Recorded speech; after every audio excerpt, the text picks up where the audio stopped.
कोल्हापूर येथील विशाळगडावर ज्या लोकांनी अतिक्रमण केले त्या सर्व लोकांच्यावर कोल्हापूर जिल्हा प्रशासनाने गुन्हे दाखल करावेत. कारण विशाळगड परिसरात 14 जुलै रोजी जे घडले त्या घटनेचं मूळ कारण हे गडावरील अतिक्रमण हेच आहे आणि प्रशासनाने हे मान्य सुद्धा केले आहे. तसेच न्यायालयानेही गडावरील बांधकाम हे अनधिकृत आहे असं सांगितलं असून देखील प्रशासनाने त्यांच्यावर गुन्हे दाखल केले नाहीत.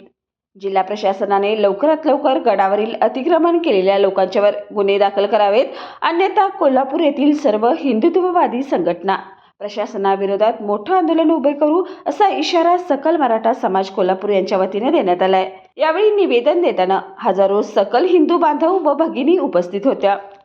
LLP IT कोल्हापूर ISO 9001:2015 नामांकित quality management system USA, UK, UAE आणि ऑस्ट्रेलिया या देशांसोबत आता कोल्हापुरातूनच मिळणार आहे काम करण्याची संधी. कोटियन IT कंपनी तुमच्यासाठी घेऊन येत आहे ही अनोखी संधी. डेटा एंट्री ऑपरेटर व इनबाउंड व्हॉइस प्रोसेस या 2 पदांसाठी वॅकन्सी उपलब्ध. डे अँड नाईट या 2 शिफ्टमध्ये काम करण्याची संधी, शिवाय आकर्षक सॅलरी देखील. प्रथम येणाऱ्यास प्राधान्य तसेच स्पॉट ऑफर लेटर. तर आजच भेट द्या Kotian info technology LLP IT कंपनीला आणि तुमचा जॉब आजच निश्चित करा. अधिक माहितीसाठी संपर्क www.kotiyaninfotech.com. मातोश्री प्लाझा, फिनस कॉर्नर, 2nd फ्लोअर, कोल्हापूर. 8956911086.